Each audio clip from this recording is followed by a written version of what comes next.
الحمد لله نحمده ونستعينه ونؤمن به ونتوكل عليه ونعوذ بالله من شرور أنفسنا ومن سيئات أعمالنا من يهده الله فلا مضل له ومن يضلله فلا هادي له وأشهد أن لا إله إلا الله وحده لا شريك له وأشهد أن محمدا عبده ورسوله أرسله بالهدى ودين الحق ليظهره على الدين كله ولو كره المشركون اللهم صل على محمد وعلى آل محمد كما صليت على إبراهيم وعلى آل إبراهيم إنك حميد مجيد أما بعد فإن خير الحديث كتاب الله وخير الهدي هدي محمد صلى الله عليه وسلم وشر الأمور محدثاتها وكل محدثة بدعة وكل بدعة ضلالة وكل ضلالة في النار يا أيها الذين آمنوا اتقوا الله حق تقاته ولا تموتن إلا وأنتم مسلمون يا أيها الناس اتقوا ربكم الذي خلقكم من نفس واحدة وخلق منها زوجها وبث منهما رجالا كثيرا ونساء واتقوا الله الذي تساءلون به والأرحام إن الله كان عليكم رقيبا يا أيها الذين آمنوا اتقوا الله وقولوا قولا سديدا يصلح لكم أعمالكم ويغفر لكم ذنوبكم ومن يطع الله ورسوله فقد فاز فوزا عظيما أعوذ بالله من الشيطان الرجيم ووصينا الإنسان بوالديه حملته أمه وهنا على وهن وفصاله في عامين അനിഷ്കുർ Lee വലിവാലിദൈക ഇലയ്യൽ മസീർ. ഏറെ ബഹുമാനമുള്ള സത്യവിശ്വാസി വിശ്വാസിനികളെ, സൃഷ്ടികർത്താവും സർവ്വലോക നിയന്താവും സർവ്വാനുഗ്രഹങ്ങളുടെയും ദാതാവുമായ അല്ലാഹുവിന്റെ വിധികളും വിലക്കുകളും യഥോചിതം പാലിച്ചുകൊണ്ട് തഖ്വ കൈവിടാതെ മുന്നോട്ടു പോകാൻ പരമാവധി പരിശ്രമിക്കണമെന്ന് ഉണർത്തുകയാണ്, ഉപദേശിക്കുകയാണ്. വളരെ വിലപ്പെട്ട നമ്മുടെ തിരക്കുകൾക്കിടയിൽ യൗമുൽ ജുമുഅയുടെ മഹത്വമറിഞ്ഞ് നേരത്തെ തന്നെ പള്ളിയിൽ ഒരുമിച്ച് കൂടാനുള്ള തൗഫീഖ് നമുക്ക് ലഭിച്ചിരിക്കുകയാണ്. അള്ളാഹു ഇതിന്റെ എല്ലാ ഗുണവും നമ്മിൽ നിന്ന് നമുക്കെല്ലാവർക്കും പ്രദാനം ചെയ്യുകയും നമ്മിൽ നിന്ന് ഇത് സ്വാലിഹായ അമലായി ഖബൂൽ ചെയ്യുകയും ചെയ്യുമാറാവട്ടെ. ചില വസ്തുക്കളൊക്കെ നമ്മൾ സമയമെടുത്ത് അതിൽ പണിയെടുത്ത് അവസാനം അത് വർക്ക് ചെയ്യിക്കാൻ വേണ്ടി ശ്രമിക്കുമ്പോൾ അത് വിചാരിച്ച രൂപത്തിൽ വർക്ക് ചെയ്യാത്തൊരു സാഹചര്യം ഉണ്ടാകാറുണ്ട്. അപ്പൊ വീണ്ടും എടുത്ത പണി നമ്മൾ എടുക്കുമ്പോൾ ഇത് ഘടിപ്പിച്ചത് വീണ്ടും അഴിച്ചു മാറ്റുമ്പോൾ നമുക്ക് മനസ്സിലാവും പ്രധാനപ്പെട്ട ഒരു വയറ് എവിടെയോ ഒരു കണക്ഷൻ കൊടുക്കാതെ വിട്ടിട്ടുണ്ട്, അതുകൊണ്ടാണ് ഇത് വർക്ക് ചെയ്യാത്തത് എന്നുള്ളത്.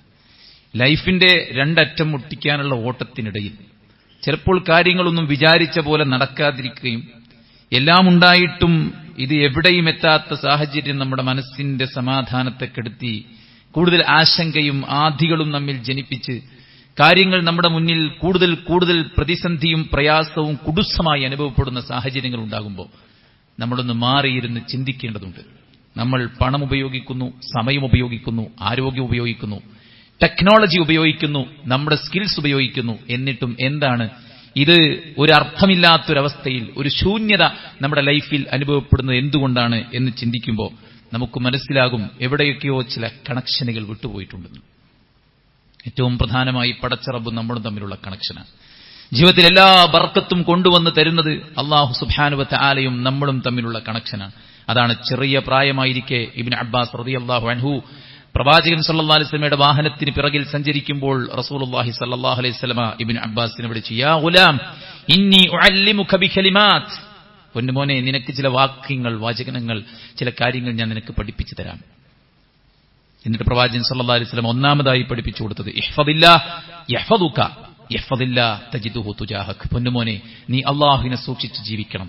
പടച്ചറബിനുള്ള വിശ്വാസം ദൃഢമാക്കി വെച്ച് പടച്ചറബിനുള്ള ബാധ്യതകൾ കൃത്യമായി ചെയ്ത് ജീവിതത്തിന്റെ എല്ലാ രംഗത്തും പടച്ചറബിനൊരു പ്രിഫറൻസ് കൊടുത്ത്, ഒരു പ്രാധാന്യം കൊടുത്ത്, ഒരു പ്രയോറിറ്റി, ഒരു മുൻഗണന കൊടുത്ത് മുന്നോട്ട് പോകുമ്പോൾ ജീവിതത്തിന്റെ എല്ലാ യാത്രയിലും അല്ലാഹു സുബ്ഹാനഹു വ തആല നമ്മുടെ കൂടെയുണ്ടാകും. നമ്മുടെ കുടുംബത്തിലുണ്ടാകും, നമ്മുടെ കച്ചവടത്തിലുണ്ടാകും, നമ്മുടെ പഠനത്തിലുണ്ടാകും, നമ്മുടെ എല്ലാ കാര്യത്തിലും അല്ലാഹുവിന്റെ ഒരു സഹായമുണ്ടായിരിക്കും. കാരണം ഇന്നല്ലാഹ ലമഅൽ മുഅ്മിനീൻ, അല്ലാഹു മുഅ്മിനീങ്ങളുടെ കൂടെയാണ്. മഅൽ മുത്തഖീൻ, മുത്തഖീങ്ങളുടെ കൂടെയാണ്. അല്ലാഹു സുബ്ഹാനഹു വ തആലക്ക് വഴിപ്പെട്ട് അവൻ പറഞ്ഞ രീതിക്ക് മാനസികമായും ശാരീരികമായും ശുദ്ധി കാത്തു സൂക്ഷിച്ച് തസ്കിയത്തുള്ളവരായിക്കൊണ്ട് വിശുദ്ധരായിക്കൊണ്ട് ജീവിക്കുന്നവരോടൊപ്പം പടച്ചോന്റെ സഹായമുണ്ടാകും, പടച്ചോന്റെ തുണയുണ്ടാകും. ചരിത്രങ്ങൾ പരിശോധിച്ചു നോക്കൂ. വിശുദ്ധ ഖുർആൻ ഒരു ചരിത്ര ഗ്രന്ഥമല്ല, മറിച്ച് വിശുദ്ധ ഖുർആൻ ചരിത്രങ്ങൾ ഉദ്ധരിക്കുന്നുണ്ട്.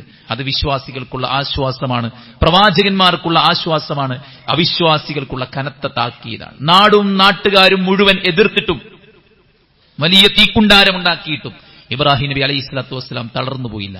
അദ്ദേഹത്തിന് വേണ്ടതെല്ലാം അള്ളാഹു പടിപടിയായി കൊടുത്ത ചരിത്രമാണ് നമ്മൾ കാണുന്നത്. വളരെ ചെറുപ്രായത്തിൽ ഒരു പൊട്ടക്കിണറ്റിൽ കൊണ്ടുപോയി എറിഞ്ഞ കുട്ടിയുടെ ഭാവി എന്തായിരിക്കും? പക്ഷേ അള്ളാഹു സുബ്ഹാനഹു വ തആല അവിടേക്ക് ഒരു യാത്രാ സംഘത്തെ പറഞ്ഞയച്ചു. വെള്ളമില്ലാത്ത കിണറ്റിലേക്ക് അവർ അവരുടെ ബക്കറ്റ് ഇറക്കി. ആ ബക്കറ്റിൽ ആ പിഞ്ചു കരങ്ങൾ കൊണ്ട് ആ കുട്ടി അള്ളിപ്പിടിച്ചു നിന്നു. അല്ലെ, പൊക്കിയെടുത്തപ്പോൾ സുമുഖനും സുന്ദരനുമായ ഒരു കുട്ടി യൂസുഫ് അലൈഹിസ്സലാം കൊണ്ടുപോയി മാർക്കറ്റിൽ നല്ല വിലക്ക് വിറ്റു. മാർക്കറ്റിൽ വിൽക്കപ്പെട്ട ഒരു കുട്ടിയുടെ ഭാവി എന്തായിരിക്കും? പക്ഷെ അല്ലാഹു സുബ്ഹാനഹു വ തആല ആ കുട്ടിയെ കൊണ്ടെത്തിച്ചത് കൊട്ടാരത്തിലേക്കാണ്. കൊട്ടാരത്തിൽ നല്ല സ്വീകരണവും അംഗീകാരവും എല്ലാം ലഭിച്ച അദ്ദേഹത്തെ കൊട്ടാരത്തിന്റെ രാജാവിന്റെ പത്നി വശീകരിക്കാൻ ശ്രമിച്ച് അദ്ദേഹം കുറ്റക്കാരനായി മുദ്ര കുത്തപ്പെടുമ്പോൾ ആ ഒരു യുവാവിന്റെ ഭാവി എന്തായിരിക്കും? പക്ഷെ അല്ലാഹു സുബ്ഹാനഹു വ തആല അവിടെയും ഇടപെട്ടു. അധികാരത്തിന്റെ ഉന്നത ശ്രേണിയിലേക്ക് യൂസുഫ് അലൈഹിസ്സലാത്തു വസ്സലാമെ എത്തിച്ചു എന്ന് മാത്രമല്ല, ബാല്യത്തിൽ തനിക്ക് നഷ്ടപ്പെട്ടു പോയ തന്റെ പിതാവിനെയും തന്റെ ഇക്കാക്കമാരെയും കൊട്ടാരത്തിലേക്ക് തിരിച്ചു വിളിക്കുന്ന സാഹചര്യം ഉണ്ടായത് എന്തുകൊണ്ടാണ്? അള്ളാഹുവിന്റെ കൂടെ യൂസുഫ് അലൈഹിസ്സലാത്തു വസ്സലാം ഉണ്ടായി എന്നതുകൊണ്ടാണ്. നൂഹ് നബിയുടെ കപ്പൽ രക്ഷപ്പെട്ട് കരക്കെടുത്തു, അള്ളാഹുവിന്റെ കൂടെ ഉണ്ടായി എന്നതാണ്. ലൂത്ത് നബിയുടെ ജനതയെ അല്ലാഹു സുബ്ഹാനഹു വ തആല ഘോര ശബ്ദം കൊണ്ട് പിടികൂടി. അവർക്ക് നേരെ ചുട്ടുപഴുത്ത ഇഷ്ടികകൾ കൊണ്ട് കല്ലെറിഞ്ഞു. അവരെ കീഴ്മേൽ മറിച്ചിട്ടു. ഇന്നും ഇതാ ഒരു യൂസുമില്ലാത്ത വെള്ളം നിറഞ്ഞു കിടക്കുന്നു, ഡെഡ് സീ, ചാവ് തടാകം. ലൂത്ത് അലൈഹിസ്സലാത്തു വസ്സലാമയെ നാം രക്ഷപ്പെടുത്തി. നമ്മുടെ റഹ്മത്ത് അദ്ദേഹത്തിന് നാം കൊടുത്തു. കാരണം അദ്ദേഹം സ്വാലിഹീങ്ങളിൽപ്പെട്ടവനായിരുന്നു, വിശുദ്ധ ഖുർആൻ പറയാൻ.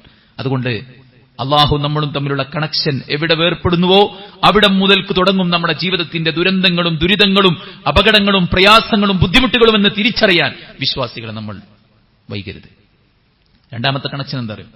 എല്ലാ കണക്ഷനും റെഡിയാണ്. പക്ഷേ നമ്മെ നാമാക്കിയ പൂത്തുലഞ്ഞു നിൽക്കുന്ന ഒരു വൃക്ഷം, ആ മരം, ആ ഒരു ചെടി, അതിലെ പൂക്കളിലേക്ക് ദൂരെ നിന്ന് വണ്ടുകൾ വരുന്നു. അതിന്റെ സൗരഭ്യം അതിന്റെ പരിസരങ്ങളിലെല്ലാം പരക്കുന്നു. ആളുകൾ അതിനെ നോക്കി അതിന്റെ സന്തോഷം ആളുകൾ പ്രകടിപ്പിക്കുന്നു. പക്ഷേ ഈ പൂവിന്റെ ഈ വർണ്ണത്തിനും ഈ പൂവിന്റെ ഈ സൗന്ദര്യത്തിനും പിന്നിൽ ഒരു വേരിന്റെ യാത്രയുണ്ട് എന്നത് അറിയാതെ പോകാൻ പാടില്ലല്ലോ.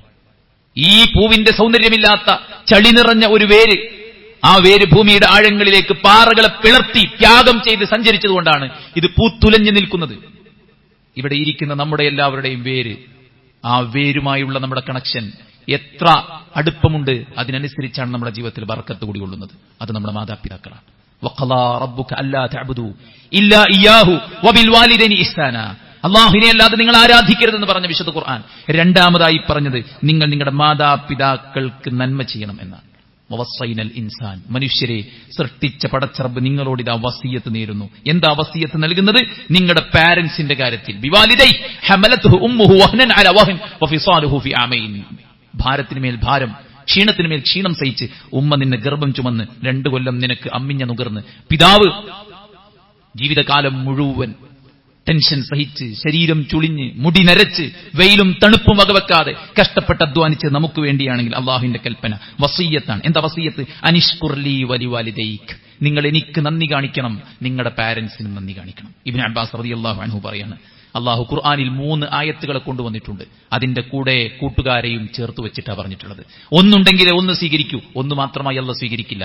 ഒന്ന് അത്തിയു അല്ലാഹ് വ അത്തിയു റസൂൽ, നിങ്ങൾ അള്ളാഹുവിനെ അനുസരിക്കണം, റസൂലിനെയും അനുസരിക്കണം. ഞാൻ അള്ളാഹിനെ അനുസരിച്ചോളാം, ഖുർആനിലത് സ്വീകരിച്ചോളാം, ഹദീസിലുള്ളത് ഞാൻ സ്വീകരിക്കൂല എന്ന് പറഞ്ഞാൽ അവൻ അള്ളാഹിനെ അനുസരിക്കാത്തവനാണ്. അള്ളാഹുവിനെയും അനുസരിക്കണം, റസൂലിനെയും അനുസരിക്കണം. രണ്ടാമത്തേത് വ അഖീമുസ്സലാ വ ആതുസ് സക്കാ, നിങ്ങൾ സകാത്ത് കൊടുക്കണം, നിങ്ങൾ നമസ്കാരം നിർവഹിക്കണം. സകാത്ത് കൊടുക്കാൻ നിർബന്ധമായ ഒരാൾ നമസ്കാരം എത്ര ഭവ്യതയോടെ നിസ്കരിച്ചിട്ടും കാര്യമില്ല. സകാത്ത് കൊടുക്കാതെ അവന്റെ നിസ്കാരം സ്വീകരിക്കൂല. സകാത്ത് കൊടുക്കുന്നു, നിസ്കരിക്കൂല, നിസ്കരിക്കുന്നു, സകാത്ത് കൊടുക്കില്ല. ഇത് രണ്ടും പറ്റില്ല, രണ്ടും വേണം. കൂട്ടുകാരോടൊപ്പം അല്ലാഹു സുബ്ഹാനഹു വ തആല ഇറക്കിയ വചനങ്ങളാണ്. മൂന്നാമത്തേത് അനിഷ്കുർലി വലിവാലിദൈക്, നിങ്ങളുടെ മാതാപിതാക്കൾക്ക് നിങ്ങൾ നന്ദി കാണിക്കണം, എനിക്കും നിങ്ങൾ നന്ദി കാണിക്കണം. പടച്ചറബുമായി ഏറ്റവും നല്ല ബന്ധമുണ്ടെന്ന് വാദിക്കുന്ന ആളുകൾ സ്വന്തം മാതാപിതാക്കളുമായി എത്രത്തോളം അകന്നു കഴിയുന്നു, എത്രത്തോളം ബന്ധമുണ്ട് എന്നുള്ളത് സഹോദരന്മാരെ നമ്മൾ ചിന്തിക്കേണ്ട കാര്യമാണ്. വിജയത്തിന്റെ സീക്രട്ടാണ് നമ്മുടെ പാരന്റ്സ്. നമ്മുടെ ഏത് പ്രതിസന്ധിയും, നമ്മുടെ ജോലിയെക്കുറിച്ച്, നമ്മുടെ പഠനത്തെക്കുറിച്ച്, നമ്മുടെ ഭാവിയെക്കുറിച്ചുള്ള ആധികളും ആശങ്കകളും അവർക്ക് അറിയാതെ പോയേക്കാം. പക്ഷേ നമ്മുടെ ഏത് പ്രതിസന്ധികൾക്കുമുള്ള ഒരു തുരുത്താണ് നമ്മുടെ പാരന്റ്സ്. സലാസു ദഅവാതി മുസ്തജാബ, 3 പ്രാർത്ഥനകൾക്ക് ഉത്തരമുണ്ട്. പ്രവാചകൻ സല്ലല്ലാഹു അലൈഹി വസല്ലം പറഞ്ഞു, അതിൽ ഒന്ന് പാരന്റ്സിന്റെ പ്രാർത്ഥനയാണ്. മക്കൾക്ക് വേണ്ടി അനുകൂലമായി പ്രാർത്ഥിച്ചാലും പ്രതികൂലമായി പ്രാർത്ഥിച്ചാലും ഉത്തരമുണ്ട്. അതിനർത്ഥം അനുകൂലതയ്ക്ക് വേണ്ടി നാം പണിയെടുക്കണം, പ്രതികൂലതയ്ക്ക് വേണ്ടി നാം പണിയെടുക്കരുതെന്ന്. അനുകൂലമായുള്ള പ്രാർത്ഥനകൾ. ഇമാം ബുഖാരി റഹ്മത്തുള്ളാഹി അലൈഹി ലോകം കണ്ട മഹാപണ്ഡിതനാണ് അദ്ദേഹം. ലക്ഷക്കണക്കിന് ഹദീസുകൾ മനഃപ്പാഠമാക്കി 7000 ചില്ലാനം ഹദീസുകൾ തന്റെ സ്വഹീഹിൽ രേഖപ്പെടുത്തി. അസഹുൽ കിതാബ് ബഅദ കിതാബില്ലാ, അല്ലാഹുവിന്റെ കിതാബിന് ശേഷം ഏറ്റവും സ്വഹീഹായ ഗ്രന്ഥം അത് ഇമാം ബുഖാരിയുടെ സ്വഹീഹുൽ ബുഖാരിയാണ്. ലോകം കണ്ട ആ ഹദീസ് പണ്ഡിതൻ ചെറുപ്പത്തിൽ അന്ധനായിരുന്നു. മാതാവിന്റെ പ്രാർത്ഥനയാണ് അദ്ദേഹത്തിന്റെ കാഴ്ചശക്തി തിരിച്ചു കിട്ടാൻ കാരണമായത് എന്ന് ചരിത്രത്തിൽ നമ്മൾ വായിക്കുമ്പോൾ, സുഹൃത്തുക്കളെ, ഒരിക്കലും തിരിച്ചു കിട്ടില്ലെന്ന് വിചാരിക്കുന്ന നഷ്ടങ്ങൾ, ഒരിക്കലും നേടാൻ കഴിയില്ലെന്ന് ആഗ്രഹിക്കുന്ന സ്വപ്നങ്ങൾ, ഒരിക്കലും സാധിച്ചെടുക്കാൻ എന്റെ ലൈഫ് കൊണ്ട് എനിക്ക് പറ്റില്ലെന്ന് വിചാരിക്കുന്ന. ഒന്നൊരു സഹോദരി പറഞ്ഞു, അവിടെ ചെന്നപ്പോഴും എനിക്ക് പരീക്ഷണം തന്നെ. അതൊരു ഡയലോഗാണ്. അവിടെ ചെന്നപ്പോഴും എനിക്ക് പരീക്ഷണം തന്നെയാണ്. അതെന്താ? എവിടെ ചെന്നാലും എനിക്ക് പരീക്ഷണമാണ്, എവിടെ ചെന്നാലും എനിക്ക് പ്രശ്നമാണ്, എവിടെ ചെന്നാലും എനിക്ക് കുടുക്കാണ്, എവിടെ നോക്കിയാലും എനിക്ക് അസ്വസ്ഥതയാണ്, എവിടെ നോക്കിയാലും എനിക്ക് അസമാധാനമാണ് എന്ന് ചിന്തിക്കുന്ന ആളുകൾ ചിന്തിക്കേണ്ടത്, ഞാൻ നോക്കേണ്ടിടത്തേക്ക് നോക്കുന്നുണ്ടോ, ഞാൻ പരിചരിക്കേണ്ടവരെ പരിചരിക്കുന്നുണ്ടോ, ചേർക്കണമെന്ന് പറഞ്ഞ കാര്യങ്ങളെ ഞാൻ ചേർക്കുന്നുണ്ടോ? അല്ലദീന യസ്ലൂന മാ അമറല്ലാഹു അയ്യൂസൽ. സ്വർഗം കിട്ടുന്ന ആളുകളുടെ പ്രത്യേകതയാണ് അള്ളാഹു ചേർക്കണമെന്ന് പറഞ്ഞ കാര്യങ്ങളെ, ബന്ധങ്ങളെ ചേർക്കുന്നവരായിരിക്കും അവർ എന്നാണ് അള്ളാഹു സുബ്ഹാനഹു വ തആല ഖുർആനിൽ പറഞ്ഞത്. ആ ഒരു ചേർത്തൽ നമ്മുടെ ഭാഗത്തുണ്ടാകുന്നുണ്ടോ എന്ന് സഹോദരന്മാരെ നമ്മൾ ചിന്തിക്കേണ്ടതാണ്. നല്ല മനുഷ്യനായിരുന്നു ജുറൈജ്. ആളുകൾക്കിടയിൽ അധർമ്മവും കുഴപ്പവും വ്യാപിച്ചപ്പോ നാട് നിന്ന് ഒഴിഞ്ഞ പ്രദേശത്തേക്ക് അദ്ദേഹം ആരാധനയ്ക്ക് വേണ്ടി അവിടെ ഒരു മഠം നിർമ്മിച്ച്, അവിടെ ടെന്റ് നിർമ്മിച്ച് പടച്ചറബിനെ ഇബാദത്ത് ചെയ്ത് മാത്രം കഴിച്ചുകൂട്ടുന്ന ഒരു സാഹിദായിരുന്നു ജുറൈജ്. വീട്ടിൽ നകന്ന് താമസിക്കുന്ന മകനെ കാണാൻ ഉമ്മ കൊതിച്ച്, ആ മനസ്സിന്റെ ആഗ്രഹം പൂർത്തീകരിക്കാൻ ഉമ്മ വീട്ടിൽ നിന്ന് പുറപ്പെട്ടിറങ്ങി. മകന്റെ അടുക്കൽ ചെല്ലുമ്പോൾ മകൻ നമസ്കാരത്തിലായിരുന്നു. ജുറൈജെ എന്ന് കോലായിൽ നിന്ന് വിളിച്ചപ്പോ മകൻ മനസ്സിൽ പറഞ്ഞു, അല്ലാഹുവേ ഇന്ന സ്വലാത്തി വ ഉമ്മി, അല്ലാഹു എന്റെ ഉമ്മയും എന്റെ നമസ്കാരം ഒരുമിച്ച് വന്നിരിക്കുന്നു. ആർക്കാ പ്രാധാന്യം? നിസ്കാരത്തിനാണല്ലോ. മിണ്ടിയില്ല. 2ാമത്തെ ദിവസം വന്നപ്പോൾ നിസ്കരിക്കുക, 3ാമത്തെ ദിവസം വന്നപ്പോൾ നിസ്കരിക്കുക. 3 തവണ വിളിച്ചിട്ടും ഉമ്മയ്ക്ക് ഉത്തരം കൊടുക്കാതെ വന്നപ്പോ ഉമ്മയുടെ മനസ്സ് വേദനിച്ചു. ആ നൊന്തുപോയ ഹൃദയത്തിൽ നിന്ന് ഉമ്മയുടെ പ്രാർത്ഥന ആകാശലോകങ്ങളിലേക്ക് ഉയർന്നു. അല്ലാഹുവേ, ജുറൈജിനെ ഏറ്റവും മോശപ്പെട്ട ഒരു സ്ത്രീയെ കൊണ്ട് പരീക്ഷിക്കാതെ നീ വിട്ടയക്കല്ലേ എന്ന് പ്രാർത്ഥിച്ചപ്പോൾ ആകാശം ആ പ്രാർത്ഥന ഏറ്റുവാങ്ങി. ആ നാട്ടിലെ ഏറ്റവും മോശപ്പെട്ട ജീവിതം നയിക്കുന്ന ഒരു പെണ്ണ് അലങ്കാര വസ്തുക്കൾ ഉപയോഗിച്ച് ജുറൈജിന്റെ അടുക്കൽ വന്നപ്പോൾ അദ്ദേഹം മൈൻഡ് തന്നെ ചെയ്തില്ല. അദ്ദേഹം അവളെ അവഗണിച്ചു. പക്ഷെ ആ പെണ്ണ് ആ മലയിൽ ആടുമേച്ച് ജീവിക്കുന്ന ഒരു ആട്ടിടയനുമായി ശരീരം പങ്കുവെച്ച് ഗർഭം ധരിച്ച് അവൾ ആളുകൾക്കിടയിലേക്ക് വന്നിട്ട് പറഞ്ഞു, ഈ കുഞ്ഞ് ജുറൈജിന്റേതാണ്. ആളുകൾക്കിടയിൽ നല്ല അഭിമാനിയായ, ദീനിയായ, നല്ല ഒരു സാഹിദായ, ഭൗതിക വിരക്തനായ, പടച്ചോനെ പേടിക്കുന്നവനായ ആൾക്കെതിരെ സമൂഹത്തിൽ അവൾ പ്രചരിപ്പിച്ചു, ഇത് ജുറൈജിന്റെ കുഞ്ഞാണ്. ആളുകളൊന്നും നോക്കിയില്ല, എല്ലാം തകർത്ത് അദ്ദേഹത്തെ കയ്യേറ്റം ചെയ്ത് അദ്ദേഹം താമസിക്കുന്ന കൂര തല്ലി നശിപ്പിച്ച് ഭീതിതമായ അന്തരീക്ഷങ്ങൾ സൃഷ്ടിക്കപ്പെട്ടു. അദ്ദേഹം കുറ്റക്കാരനല്ലെന്ന് പിന്നീട് ബോധ്യപ്പെട്ടു. എങ്കിലും ഒരു മാതാവിന്റെ പ്രാർത്ഥനയുടെ പ്രതിഫലനം ഒരു ആബിദായ ഒരു മനുഷ്യനിൽ പോലും എത്രത്തോളം ദൂരവ്യാപകമായ നിലക്ക് സംഭവിച്ചു എന്നതാണ് ആ ചരിത്രം നമ്മളെ പഠിപ്പിക്കുന്നത്. നമ്മൾ എത്ര മുത്തഖിയായാലും, എത്ര മുഅ്മിനായാലും, എത്ര ദീനീബോധമുള്ളവനായിരുന്നാലും ശരി, മാതാപിതാക്കളുള്ള കടപ്പാടിൽ നമുക്ക് അബദ്ധമുണ്ടാകാൻ പാടില്ല. അങ്ങകലെ യമനിൽ നിന്ന് ഒരു മനുഷ്യൻ തന്റെ ഉമ്മയെ തോളിലേറ്റിയിട്ട് വരികയാണ് ഹജ്ജ് നിർവഹിക്കാൻ വേണ്ടി. ഇബ്നു ഉമർ റളിയല്ലാഹു അൻഹുവിനോട് അദ്ദേഹം പറഞ്ഞു, എന്റെ ഉമ്മയുടെ വാഹനമാണ് ഞാൻ. അങ്ങകലെ യമനിൽ നിന്ന് ഇങ്ങ് മക്കം വരെ ഞാൻ എന്റെ ഉമ്മയെ വഹിച്ചിരിക്കുകയാണ്. പരിശുദ്ധ കഅബാലയത്തിന് ചുറ്റും ഞാൻ തവാഫ് ചെയ്തിരിക്കുന്നത് ഉമ്മയെ ഷോൾഡറിലേറ്റിയിട്ടാണ്. ഇതിനേക്കാൾ വലുത് വേണോ എന്റെ ഉമ്മയോടുള്ള നന്ദിയായിട്ട് എന്ന് ചോദിക്കുമ്പോൾ അദ്ദേഹം പറഞ്ഞത്, നിന്റെ ഉമ്മ നിനക്ക് വേണ്ടി സഹിച്ച ഒരു ചെറിയ നിശ്വാസത്തിനുള്ള, ഒരു നെടുവീർപ്പിനുള്ളത് പോലും ആയിട്ടില്ല നീ ചെയ്തുകൊണ്ടിരിക്കുന്നത് എന്ന് പറഞ്ഞാൽ എത്രത്തോളം മഹനീയമായ സ്ഥാനം. നമുക്ക് വേണ്ടി പ്രാർത്ഥിച്ച്, നമുക്ക് വേണ്ടി ആഗ്രഹിച്ച്, നമുക്ക് വേണ്ടി സ്വപ്നങ്ങൾ മെനഞ്ഞ്, നമുക്ക് വേണ്ടി ജീവിതം മുഴുവൻ ഒഴിഞ്ഞുവെച്ച്, നമുക്ക് വേണ്ടി പട്ടിണി കിടന്ന്, നമുക്ക് വേണ്ടി വേദനകൾ സഹിച്ച്, നൊമ്പരങ്ങൾ ആരോടും പങ്കുവെക്കാതെ, എവിടെ നിന്നറിയാതെ നമ്മുടെ പഠനത്തിന് വേണ്ടിയും നമ്മുടെ മറ്റു കാര്യങ്ങൾക്ക് വേണ്ടിയും എവിടെ നിന്നൊക്കെയോ പണമുണ്ടാക്കി നമ്മെ പോറ്റി വളർത്തി വലുതാക്കിയിട്ട് 18, 20, 25, 30, 35, 40 വയസ്സായി ഒന്നിനു മാത്രമായപ്പോൾ നാം ആ വന്ന വഴി മറന്നുപോയാൽ സുഹൃത്തുക്കളെ എന്തായിരിക്കും അവസ്ഥ? എത്രയധികം ചെയ്തു കൊടുത്താലും കടപ്പാട് പൂർത്തീകരിക്കില്ലെന്ന് പറയുമ്പോൾ ആ കടപ്പാട് പൂർത്തീകരിക്കാൻ നമുക്ക് പറ്റിയാൽ ഇഹത്തിലും പരത്തിലും നമുക്ക് വിജയവും സമാധാനവും സ്വസ്ഥതയും ഉണ്ടാകും. അതുകൊണ്ട് ആ റസൂൽ കരീം സല്ലല്ലാഹു അലൈഹി വസല്ലം യുദ്ധത്തിന് വന്ന ആളോട് പറഞ്ഞത്, നിന്റെ മാതാപിതാക്കൾ ജീവിച്ചിരിപ്പുണ്ടോ? ഉണ്ട്. എങ്കിൽ ഫഫീഹിമാ ഫജാഹിദ്, നീ മടങ്ങ്, എന്നിട്ട് അവിടെ പോയിട്ട് അവർക്കു വേണ്ടി നീ സേവനമനുഷ്ഠിക്കുക, അവിടെയാണ് നിന്റെ ജിഹാദ് എന്ന് അള്ളാഹുവിന്റെ പ്രവാചകൻ സല്ലല്ലാഹു അലൈഹി വസല്ലം അദ്ദേഹത്തോട് പറയും. അതുകൊണ്ട് സുഹൃത്തുക്കളെ, ആങ്സൈറ്റിക്കും ആശങ്കക്കും ആദികൾക്കും പ്രതിസന്ധികൾക്കുമുള്ള ഒരു പരിഹാരമാണ് നമ്മുടെ മാതാപിതാക്കൾ എന്ന് പറയുന്നത്. അവരെങ്ങാനും മനം പൊട്ടി നമുക്ക് വേണ്ടി ഒന്ന് പ്രാർത്ഥിച്ചാൽ നമ്മുടെ പ്രശ്നങ്ങളെല്ലാം സോൾവ് ചെയ്യപ്പെടുമെന്ന് നമ്മൾ മനസ്സിലാക്കേണ്ടതുണ്ട്. രണ്ടാമത്തെ കാര്യം, പാപങ്ങളാണ് നമ്മെ അലട്ടുന്നത്. പാപങ്ങൾ ഒരു മനുഷ്യന്റെ ഉള്ളിലുണ്ടാക്കുന്ന പ്രയാസങ്ങളും പ്രതിസന്ധിയേക്കാളും വലുത് വേറെ ഒന്നില്ല. അതവന്റെ കച്ചവടത്തെ, അവന്റെ ആരോഗ്യത്തെ, അവന്റെ കുടുംബത്തെ, അവന്റെ ആരാധനയെ, അവന്റെ എല്ലാറ്റിനെയും സാരമായി ബാധിക്കും. മരിച്ചു ചെന്നാൽ പൊറുക്കപ്പെട്ടില്ലെങ്കിൽ നാം എന്ത് ചെയ്യും? നാം കണ്ടതും നാം ചെയ്തതും നാം ആസ്വദിച്ചതും നാം അനുഭവിച്ചതും പടച്ച റബ്ബ് സുബ്ഹാനഹു വ തആല പുറത്തു തന്നില്ലെങ്കിൽ നാം എന്ത് ചെയ്യും? ഇബ്നു അബ്ബാസ് റളിയല്ലാഹു അൻഹുവിന്റെ അടുക്കലേക്ക് ഒരാൾ വരുന്നു. അദ്ദേഹം പറയുന്നത്, ഇബ്നു അബ്ബാസ്, ഞാനൊരാളെ കൊന്നിട്ടാണ് വരുന്നത്. എനിക്ക് മനസ്താപമുണ്ട്, എനിക്ക് വിഷമമുണ്ട്, എനിക്ക് പ്രയാസമുണ്ട്, എനിക്ക് മടങ്ങണം. ഇബ്നു അബ്ബാസ് അദ്ദേഹത്തോട് ചോദിച്ചു, നിന്റെ ഉമ്മ ജീവിച്ചിരിപ്പുണ്ടോ? അദ്ദേഹം പറഞ്ഞു, ഇല്ല. എങ്കിൽ താങ്കൾ തൗബ ചെയ്യണം, സൽക്കർമ്മങ്ങൾ വർദ്ധിപ്പിച്ചുകൊണ്ട് അള്ളാഹുവിന്റെ മാർഗത്തിൽ മുന്നേറണം. അദ്ദേഹം പോയി. ആളുകൾ ഇബ്നു അബ്ബാസിനോട് ചോദിച്ചു, ഇബ്നു അബ്ബാസ്, താങ്കൾ എന്താണ് ഉമ്മ ജീവിച്ചിരിപ്പുണ്ടോ എന്ന് ചോദിച്ചത്? വലിയൊരു ബാധകം ചെയ്തു വന്ന ആളോട് ഇബ്നു അബ്ബാസ് റളിയല്ലാഹു അൻഹു പറഞ്ഞു, അല്ലാഹുവിലേക്ക് അടുക്കാൻ സ്വന്തം മാതാപിതാക്കൾക്ക് നിർവഹിക്കുന്ന സേവനത്തെക്കാൾ മറ്റൊരു നല്ല കർമ്മത്തെ ഞാൻ കാണുന്നില്ല എന്ന് ഇബ്നു അബ്ബാസ് റളിയല്ലാഹു അൻഹു. സ്വന്തം മാതാപിതാക്കൾക്ക് വേണ്ടി ചിലവഴിക്കുന്ന സമ്പത്ത്, അവർക്ക് വേണ്ടി ചിലവഴിക്കുന്ന സമയം, അവർക്ക് വേണ്ടി ഒഴുക്കുന്ന വിയർപ്പ്, അവർക്ക് വേണ്ടിയുള്ള നടത്തം, അവരുടെ സംരക്ഷണത്തിന് വേണ്ടി നാം എടുക്കുന്ന ലീവുകൾ, അവരെ കൊണ്ടുപോകുന്ന യാത്രകൾ, ഇതെല്ലാം സ്വർഗത്തിലേക്കുള്ളതാണ്. നമ്മുടെ ജീവിതത്തിൽ സംഭവിച്ച വൻ പാപങ്ങൾ പോലും പൊറുക്കപ്പെടാനുള്ള കാരണമാണ് നമ്മുടെ വീട്ടിലിരിക്കുന്ന നമ്മുടെ മാതാവും പിതാവും എന്ന് പറയുമ്പോൾ സുഹൃത്തുക്കളെ, അവരെ അവഗണിക്കാൻ നമുക്ക് എങ്ങനെയാവും? വീട്ടിൽ ജ്വലിച്ച് കത്തുന്ന വിളക്കാണ് മാതാവും പിതാവും. ആ വിളക്കൊന്ന് അണഞ്ഞു നോക്കണം. ആ വീട്ടിലെ കൂരിരുട്ട് എത്രത്തോളം നമ്മുടെ ഉള്ളിൽ ഭീതി ജനിപ്പിക്കുമെന്ന കാര്യം നമുക്ക് മനസ്സിലാകും. അതുകൊണ്ട് ജീവനുള്ള സമയം, മനസ്സിലായില്ലേ, മരിക്കുന്ന സമയം കൊണ്ടുപോയി വെക്കുന്ന പുഷ്പത്തെക്കാളും ജീവിച്ചിരിക്കുന്ന സമയത്ത് അവർക്ക് സന്തോഷം പകരാൻ സാധിക്കുന്നതാണ്, ശ്രമിക്കുന്നതാണ് ഏറ്റവും മനോഹരമായിട്ടുള്ള കാര്യം. മരിച്ചാൽ എല്ലാവരും പറയും, നോക്കാൻ പറ്റില്ല, തിരക്കിലായി പോയി, ഇനിയിപ്പോൾ എന്താ ചെയ്യുക, ഇനിയിപ്പോൾ മരിച്ചിട്ട് ഞമ്മാക്കുപ്പാക്കും, എന്താ നമുക്ക് ചെയ്യാൻ പറ്റുമോ ഉസ്താദേ, ഒന്ന് പറഞ്ഞേരി എന്ന് പറയുന്ന ആൾക്കാരുണ്ട്. ജീവിച്ചിരിക്കുന്ന സമയത്ത് അവർക്ക് വേണ്ടി ചെയ്യാൻ ശ്രമിക്കാം. നമ്മുടെ പാപങ്ങളെല്ലാം പൊറുക്കപ്പെടാനുള്ള ഉപാധിയാണ് സുഹൃത്തുക്കളെ. അതുകൊണ്ട് വിജയത്തിന്റെ സീക്രട്ട്, രഹസ്യം, അത് നമ്മുടെ മാതാപിതാക്കളാണ്. ആ കണക്ഷൻ വേർപെട്ട് കിടക്കുന്നോ, അത് യഥാർത്ഥ രൂപത്തിൽ കണക്റ്റഡ് ആണോ എന്ന് നമ്മൾ പരിശോധിക്കണം. അല്ലാഹു അനുഗ്രഹിക്കുമാറാവട്ടെ.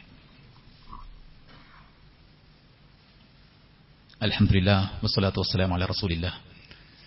അല്ലാഹുവിനെ സൂക്ഷിക്കണമെന്ന് ഒരിക്കൽ കൂടെ ഉണർത്തുകയാണ്, ഉപദേശിക്കുകയാണ്. എന്ത് പ്രയാസമുണ്ടായാലും ചിന്തയിൽ ഉദിക്കുന്നത്, പഠിച്ചോനെ, ഇത് ദുനിയാവാണല്ലോ, ദുനിയാവ് തിരക്ക് തന്നെ ഉണ്ടാവുള്ളൂ, ഏതായാലും മരിക്കണമല്ലോ, പരലോകത്താണല്ലോ നമ്മുടെ ജീവിതം. ഇതൊക്കെയാണ് നമ്മുടെ ആശ്വാസം. പക്ഷേ ആശ്വസിക്കാൻ പരലോകത്തേക്ക് നാം എന്തുണ്ടാക്കി? യാ അയ്യുഹല്ലദീന ആമനൂ തഖുല്ലാഹ വൽതൻദുർ നഫ്സും മാ ഖദ്ദമത് ലിഗദിൻ വത്തഖുല്ലാഹ്. അല്ലാഹുവിനെ നിങ്ങൾ സൂക്ഷിക്കണേ, നാളേക്ക് വേണ്ടി നിങ്ങൾ എന്തുണ്ടാക്കി? സുഹൃത്തുക്കളെ, നാളേക്കുള്ള വിഭവങ്ങളിൽ ഏറ്റവും വാല്യുബിളായ വിഭവമാണ് മാതാപിതാക്കൾക്കുള്ള സേവനം. അയ്യുൽ അമലി അഹബ്ബു ഇലല്ലാഹ്. അല്ലാഹുവിന്റെ റസൂലേ, അല്ലാഹുവിലേക്കുള്ള ഏറ്റവും നല്ല കർമ്മം, പടച്ച റബ്ബിന് ഏറ്റവും ഇഷ്ടപ്പെട്ട കർമ്മം ഏതാണ്? റസൂൽ കരീം സല്ലല്ലാഹു അലൈഹി വസല്ലം അസ്സലാത്തു അലാ വഖ്തിഹാ. അല്ലാഹുവിന്റെ വിളിക്കുത്തരം കൊടുക്കലാണ്, നമസ്കരിക്കലാണ്. സുമ്മ ഐ ബിർറുൽ വാലിദൈൻ. മാതാപിതാക്കൾക്ക് പുണ്യം ചെയ്യലാണ്. വേണോന്നാ ചോദിക്കാം അല്ലേ? നിങ്ങൾക്ക് വേണോ? പൈസ വേണോ? ഫുഡ് വേണോ? നിങ്ങൾ പോരണോ? ബാക്കിയുള്ളവരെ കുറിച്ച് അങ്ങനെയല്ല നമ്മൾ ചെയ്യാറുള്ളത്. ബാക്കിയൊക്കെ നമ്മൾ ചോദിക്കാതെ കൊടുക്കാറാണ് പതിവ്, കണ്ടറിഞ്ഞ് ചെയ്യാറാണ് പതിവ്. വേണോന്ന് ചോദിച്ചാൽ ആരെങ്കിലും വേണമെന്ന് പറയൂ? എനിക്കൊരു ഡ്രസ്സ് വേണമെന്ന് പറയുമ്പോൾ പറയൂ. എനിക്ക് പുറത്ത് പോയിട്ട് പുറത്തേന്നൊന്ന് ഭക്ഷണം കഴിക്കണമെന്ന് പറയൂ. എനിക്ക് നിങ്ങളൊക്കെ പിന്നെ ഇടുക്കിയിൽ പോയതുപോലെ എനിക്കും പോരെന്ന് പറയോ സഹോദരന്മാരെ? ആത്മാഭിമാനമുള്ളവർ, പ്രായത്തിന്റെ അങ്ങേ ദശകത്തിൽ അവർ പ്രാർത്ഥിക്കുന്നത് എന്താണെന്നറിയോ? എന്റെ മക്കൾക്കൊരു വേദനയുമായി ഞാൻ മാറല്ലേന്ന്, എന്റെ മക്കൾക്കൊരു വിഷമമായി ഞാൻ മാറല്ലേന്ന്. അങ്ങനെ പ്രാർത്ഥിക്കുന്ന ഒരു ഉമ്മ പറയുമോ എനിക്ക് ഇന്നത് വേണം? അതുകൊണ്ട് കണ്ടറിഞ്ഞ് ചെയ്തു കൊടുക്കാനുള്ള മനസ്സ് സുഹൃത്തുക്കൾ നമുക്ക് വേണം. പ്രായാധിക്യമെത്തിയ മാതാപിതാക്കൾ ഉണ്ടായിട്ട് അവർക്ക് സേവനം ചെയ്ത് സ്വർഗം നേടാത്തവന് നരകമുണ്ടാകട്ടെ എന്ന് അല്ലാഹുവിന്റെ പ്രവാചകൻ സല്ലല്ലാഹു അലൈഹി വസല്ലമയുടെ മുന്നിൽ ജിബ്രീൽ പ്രാർത്ഥിച്ചപ്പോൾ അല്ലാഹുവിന്റെ റസൂലാണ് ആമീൻ പറഞ്ഞത്. നാശമുണ്ടാകട്ടെ, റഗിമ അൻഫു റജുലിൻ സുമ്മ റഗിമ അൻഫു റജുലിൻ. മൂക്ക് കുത്തി നശിക്കട്ടെ, മൂക്ക് കുത്തി നശിക്കട്ടെ. അല്ലാഹുവിന്റെ പ്രവാചകൻ സല്ലല്ലാഹു അലൈഹി വസല്ലം പറയാം 3 തവണ. ആർക്കാണ്? മാതാപിതാക്കൾ ഉണ്ടായിട്ട് അവർക്ക് സേവനം ചെയ്ത് സ്വർഗം നേടാൻ പറ്റാതെ പോയവന് ജീവിതത്തിൽ എല്ലാ ബർക്കത്തും കിട്ടാനുള്ള കാരണമായി റസൂലുള്ളാഹി സ്വല്ലല്ലാഹു അലൈഹി വസല്ലം പറഞ്ഞു, മൻ അഹബ്ബ അൻ യമുദ്ദ ലഹു ഫീ ഉംരി വയുസാദ ലഹു ഫീ റിസ്ഖി ഫല്യബർ വാലിദൈ വൽയസിൽ റഹിമഹു.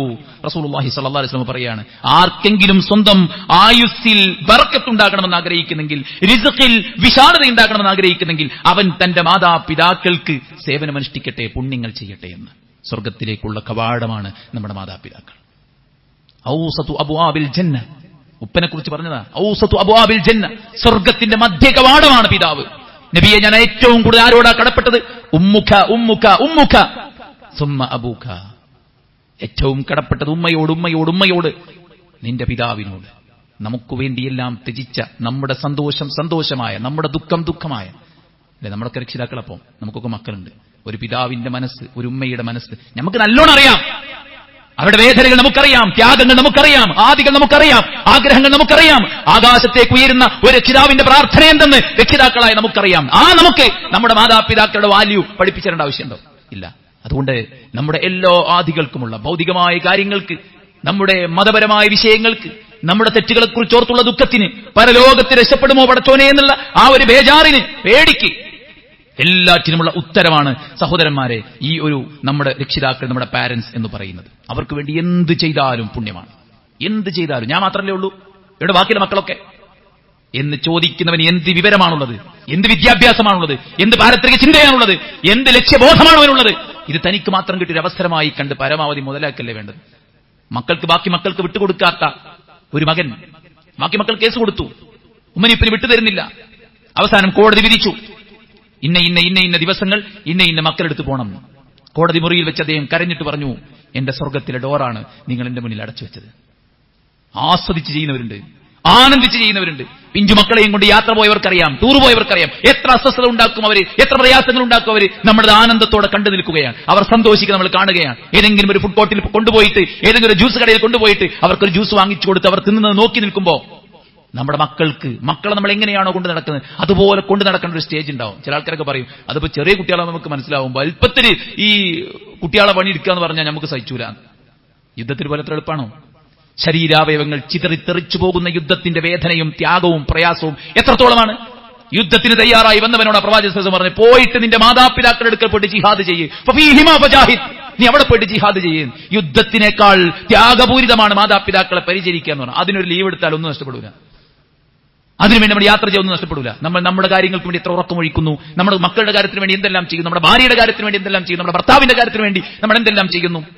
ഒന്നും വേണ്ട സഹോദരന്മാരെ, ഒരു ദാഹിച്ചവശനായ ഒരു നായക്ക് വെള്ളം കൊടുത്താക്ക് സ്വർഗം കിട്ടിയെങ്കിലേ ഇത്രയും പടച്ച റബ്ബിന്റെ അടുക്കൽ സ്ഥാനമുള്ള പാരന്റ്സിന് വേണ്ടി നമ്മൾ എന്ത് ചെയ്താലും കുറയൂല. അതുകൊണ്ട് അവരുടെ കുറ്റം നോക്കണ്ട, അവരെ നന്നാക്കിയിട്ട് ഞാൻ നന്നാകാൻ ആരും വിചാരിക്കണ്ട. ഓരങ്ങനെ ചെയ്തില്ലേ ഇങ്ങനെ ചെയ്തില്ലേ ഇതൊന്നും പറയാൻ നമ്മൾ ആരുമല്ല. അള്ളാഹുവിന്റെ പ്രവാചകൻ സല്ലല്ലാഹു അലൈഹി വസല്ലം ശപിച്ചു പറഞ്ഞതാണ് സ്വന്തം മാതാപിതാക്കളെ ചീത്ത പറയുന്നവനെ. ലഅനല്ലാഹ്, അല്ലാഹ് ശപിച്ചിരിക്കുന്നു. സ്വന്തം മാതാപിതാക്കളെ ചീത്ത വിളിക്കുന്നവനേക്കാൾ മോശപ്പെട്ട ആരാളത്? അതുകൊണ്ട് അവരുടെ പദവി മനസ്സിലാക്കുക. അവർക്ക് അവരുടെ പ്രതീക്ഷകൾക്ക്, സ്വപ്നത്തിന്, ആഗ്രഹത്തിനനുസരിച്ച് നമ്മൾ പണിയെടുക്കുക. ഉമർ ഖത്താബ് റളിയല്ലാഹു അൻഹുവിന്റെ കാലത്ത് ഒരു പിതാവും ഒരു മകനുണ്ടായിരുന്നു. കിലാബ് എന്ന പേരുള്ള മകൻ നാട് വിട്ടുപോയപ്പോ ബാപ്പ കരഞ്ഞുകൊണ്ടേയിരിക്കുകയാണ്. അത് ഉമർ റളിയല്ലാഹു അൻഹു അറിഞ്ഞു. ഉമർ ഖത്താബ് റളിയല്ലാഹു അൻഹു മകനെ വിളിച്ചു വരുത്തി. ബാപ്പ അറിയാതെ തന്റെ വീട്ടിലേക്ക് വിളിച്ചു വരുത്തി. എന്നിട്ട് ബാപ്പയെയും വിളിച്ചു. മകനെ കാണിച്ചു കൊടുക്കാതെ മകനെ കൊണ്ട് ആടിനെ കറപ്പിച്ചിട്ട് ആ ആടിന്റെ പാല് പിതാവിന് കൊടുത്തപ്പോൾ പിതാവ് പറഞ്ഞു, ഈ പാലിന് എന്റെ മകന്റെ ഗന്ധമുണ്ട്. ഒരു സർപ്രൈസ് ആയിട്ട് ഉമർ ഖത്താബ് റളിയല്ലാഹു അൻഹു സ്വന്തം മകനെ ചേർത്ത് കൊടുക്കുകയാണ്. പാപ്പയ്ക്ക് വേണ്ടി എല്ലാം ചെയ്തു കൊടുക്കുന്നുണ്ട് എന്ന് പറഞ്ഞ ആ മകനോട് അദ്ദേഹം പറഞ്ഞത്, നിന്റെ പ്രസൻസ് ആണ് പാരന്റ്സ്. അങ്ങനെ ചില പാരന്റ്സ് നമ്മുടെ പ്രസൻസ് വേണം, നമ്മുടെ സഹായങ്ങൾ വേണം, നമ്മുടെ കൈത്താങ്ങ് വേണം. നമ്മളവർക്ക് ഭക്ഷണം വാരി കൊടുക്കണം, അവരുടെ മാലിന്യങ്ങൾ വൃത്തിയാക്കി കൊടുക്കണം. അതുകൊണ്ട് അവരുടെ പ്രതീക്ഷയ്ക്കനുസരിച്ച് നമ്മൾ പ്രവർത്തിക്കണം. അവർക്ക് എന്താണോ വേണ്ടത് അത് കണ്ടറിഞ്ഞ് നമ്മൾ ചെയ്തു കൊടുക്കണം. പ്രായം കുറഞ്ഞ മക്കളോട്, യുവാക്കളായ രക്ഷിതാക്കളുള്ള പ്രായം കുറഞ്ഞ പഠിക്കുന്ന വിദ്യാർത്ഥികളോട് പറയുന്നത്, നിങ്ങൾ രക്ഷിതാക്കളെ ഭീതിയിലാക്കരുത്, രക്ഷിതാക്കളെ ഉറക്കം കെടുത്തരുത്. അവർക്ക് ആദിയാണ് നിങ്ങളുടെ മുടി കാണുമ്പോ, നിങ്ങളുടെ ഫ്രണ്ട്ഷിപ്പ് കാണുമ്പോ, നിങ്ങളുടെ സ്റ്റാറ്റസ് കാണുമ്പോ, നിങ്ങളുടെ ട്രെൻഡിനെ കാണുമ്പോ, നിങ്ങളുടെ വസ്ത്രധാരണത്തിലുള്ള ആ ചേഞ്ചസ് കാണുമ്പോ, സംസാരത്തിലെ ആ സ്ലാങ് മാറ്റം കാണുമ്പോ അവർക്ക് ആദിയാണ് എവിടെയോ ഒരു കണക്ഷൻ. ഏതോ ഒരു ലഹരി മാഫിയയിൽ ഇങ്ങനെയൊക്കെയുള്ള ആദിക്ക് ആയിരക്കണക്കിന് പതിനായിരക്കണക്കിന് വാർത്തകൾ ഇവിടെ ഉണ്ട്. അതുകൊണ്ട് ആദിയിലാകുന്ന അവരെ വിഷമിപ്പിക്കരുത്. അവർക്ക് നിർഭയത്വം കൊടുക്കാനാവണം. ഇല്ലാത്ത പണമുണ്ടാക്കി നമ്മളെ പഠിപ്പിക്കുമ്പോൾ അവിടെ സ്വപ്നം പൂർത്തീകരിക്കാൻ ക്യാമ്പസിന്റെ മണ്ണിലെ സമയത്തെ നമ്മൾ ഉപയോഗപ്പെടുത്തണം. അവർക്ക് താങ്ങാകാൻ, തണലാകാൻ, അവർക്ക് നന്മകൾ ചെയ്തു കൊടുക്കാൻ നമുക്ക് സാധിക്കേണ്ടതുണ്ട്. ഉത്തരവാദിത്വ ബോധത്തോടുകൂടെ, വളരെ സ്നേഹത്തോടുകൂടെ അവർക്ക് വേണ്ടതെല്ലാം ചെയ്തു കൊടുത്ത്, അവർക്ക് യാതൊരുവിധ അപമാനവും വരുത്താതെ, അവരുടെ കാര്യത്തിന് പ്രാധാന്യം കൊടുത്ത്, അവർക്ക് വേണ്ടി ആത്മാർത്ഥമായി പ്രാർത്ഥിച്ച് നമ്മളെല്ലാവരും നല്ല നിലക്ക് നമ്മുടെ രക്ഷിതാക്കളോടുള്ള കടമകളും കടപ്പാടുകളും പൂർത്തീകരിച്ചാൽ ഇവിടെയും പരലോകത്തും നമുക്ക് സ്വസ്ഥവും സമാധാനവുമായിട്ട് കഴിച്ചുകൂട്ടാൻ സാധിക്കും. അല്ലാഹു സുബ്ഹാനഹു വ തആല അനുഗ്രഹിക്കുമാറാവട്ടെ. വന്നുപോയ എല്ലാ പാപങ്ങളും അല്ലാഹു വിട്ടുപുറത്ത് മാപ്പാക്കി തരട്ടെ. അവന്റെ പരിശുദ്ധ ജന്നാത്തുൽ ഫിർദൗസിൽ നമ്മെ എല്ലാവരെയും ഉൾപ്പെടുത്തി അനുഗ്രഹിക്കട്ടെ. നമ്മുടെ എല്ലാ ചുമതലകളും ഉത്തരവാദിത്തങ്ങളും ഭംഗിയായി പൂർത്തീകരിക്കാൻ പടച്ചറബ് നമുക്ക് അനുഗ്രഹം ചൊരിയുമാറാവട്ടെ. അല്ലാഹുവിന്റെ ഇഷ്ടദാസന്മാരിൽ നമ്മെ എല്ലാവരെയും ഉൾപ്പെടുത്തി അനുഗ്രഹിക്കട്ടെ. നമ്മുടെ എല്ലാ പ്രയാസങ്ങളും പ്രതിസന്ധികളും അല്ലാഹു സുബ്ഹാനഹു വ തആല എളുപ്പത്തിൽ ദൂരീകരിച്ചു തരുമാറാവട്ടെ. നമ്മുടെ രാജ്യത്ത് അല്ലാഹു സമാധാനവും സന്തോഷവും നിലനിർത്തി തരുമാറാവട്ടെ. നമ്മുടെ രോഗികൾക്ക് അല്ലാഹു ശിഫാഉൻ ആജിൽ സമ്മാനിക്കുമാറാവട്ടെ. നമ്മിൽ നിന്ന് മരിച്ചു പിരിഞ്ഞവർക്ക് അല്ലാഹു മഗ്ഫിറത്തും റഹ്മത്തും നൽകി അനുഗ്രഹിക്കട്ടെ. നമ്മുടെ സമയത്തിൽ, നമ്മുടെ ആരോഗ്യത്തിൽ, നമ്മുടെ സമ്പത്തിൽ, നമ്മുടെ കുടുംബത്തിൽ, നമ്മുടെ പഠനത്തിൽ, നമ്മുടെ ജോലിയിൽ അല്ലാഹു സന്തോഷവും സമാധാനവും തൃപ്തിയും കൺകുളിർമയും ബർക്കത്തും നൽകി അനുഗ്രഹിക്കുമാറാവട്ടെ. നമ്മുടെ നല്ല ആഗ്രഹങ്ങൾ അല്ലാഹു പൂർത്തീകരിക്കട്ടെ. നമ്മുടെ എല്ലാ വിഷമങ്ങളെയും അല്ലാഹു ദൂരീകരിച്ച് നൽകുമാറാവട്ടെ. നമ്മുടെ മനസ്സിനെ കറകളിൽ നിന്ന് അല്ലാഹു മുക്തമാക്കുമാറാവട്ടെ. മരണത്തിനപ്പുറത്തെ സ്വർഗ്ഗത്തിനു വേണ്ടി പണിയെടുക്കാൻ, മുണ്ടുമുറുക്കി ഇറങ്ങാനുള്ള മാനസികമായിട്ടുള്ള ഒരു കരുത്ത്, ഈമാൻ അല്ലാഹു പ്രദാനം ചെയ്യട്ടെ. اللهم اغفر للمؤمنين والمؤمنات والمسلمين والمسلمات الأحياء منهم والأموات إنك مجيب الدعوات يا قاضي الحاجات. اللهم ربنا تقبل منا إنك أنت السميع العليم وتب علينا إنك أنت التواب الرحيم. ربنا آتنا في الدنيا حسنة وفي الآخرة حسنة وقنا عذاب النار. آمين برحمتك يا أرحم الراحمين.